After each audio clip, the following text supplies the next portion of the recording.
फरीसी और महसल। मुकद्दस लूका की अंजील 18 बाब 9 ता 14 आयात तक। फिर उसने बाजों के हक में जो अपने पर भरोसा रखते थे कि हम रास्तबाज हैं और दूसरों को नाचीज जानते थे, ये तमसील कही कि दो शख्स हैकल में दुआ करने गए, एक फरीसी दूसरा महसल। फरीसी खड़ा होकर अपने जी में यूं दुआ करने लगा कि ऐ खुदा, मैं तेरा शुक्र करता हूं कि मैं बाकी आदमियों की तरह जो लटेरे, जालिम, जनाकार हैं या इस महसल की मानद नहीं हूं।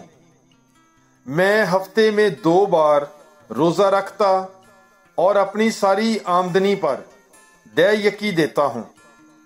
मगर उस महसल ने दूर खड़े होकर इतना भी ना चाहा कि आसमान की तरफ आंख उठाए, बल्कि छाती पीट पीट कर कहता था कि ऐ खुदा, मुझ गुनाहगार पर रहम कर।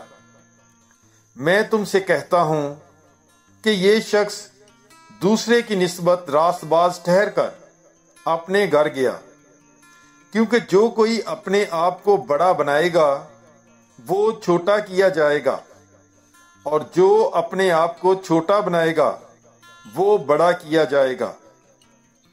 पाकलाम के पढ़े और सुने जाने पर खुदावंद की बरकत हो, खुदा का शुक्र हो। God bless you. Bible is life.